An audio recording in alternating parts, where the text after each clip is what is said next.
So, I was recently made aware by one of my friends that someone on AliExpress is actually making physical cartridges of our Balatro GBA ROM and even selling it.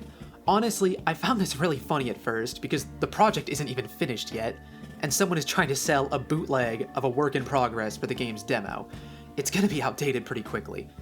Well, I kind of forgot about the whole thing for a bit until someone in my family ended up gifting it to me. So, courtesy to them for this AliExpress bootleg, I want to make it clear though that you should not purchase this yourself, and I do not condone the creation of bootleg cartridges of this project.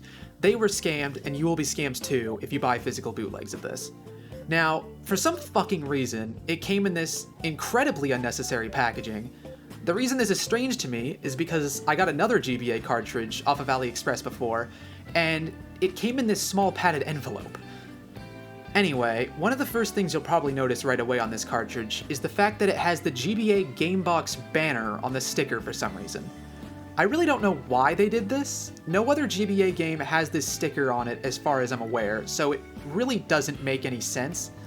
The sticker's print color and quality looks really bad in comparison to my custom sticker, which was made on a standard office printer.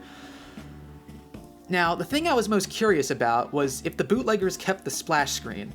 I actually wanted to add one to the ROM on the off chance someone did make a bootleg, and it actually turns out they did. The game literally tells you that you've been scammed when you boot it up. And I mean, I'm glad they kept it, but I'm also kind of surprised at the same time they didn't even try to modify it. Like, I'm not encouraging them to remove it or anything, but the project is entirely open source.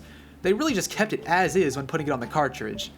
But oh well, hopefully if someone actually did buy it, they'll see they got scammed and be able to request a refund or something. One of the other Balatro GBA devs, Rick Fair 3, if I'm pronouncing that right, also started looking into the cartridge data, and it's literally a one-to-one version of the Joker build. So it's not only already outdated from the main branch, but again, they didn't even modify a single aspect of the game. Go figure, I guess.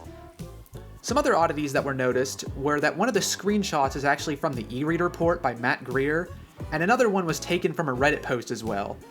I think that's kind of funny, because the e-reader port is entirely different to mine.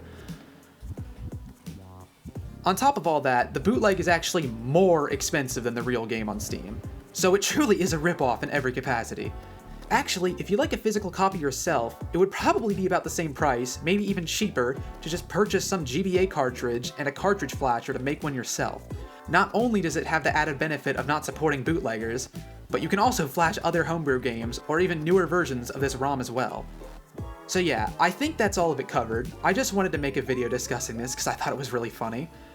I never thought something that I would work on would be fucking sold on AliExpress. I want to again reiterate that you should not give them money for this bootleg.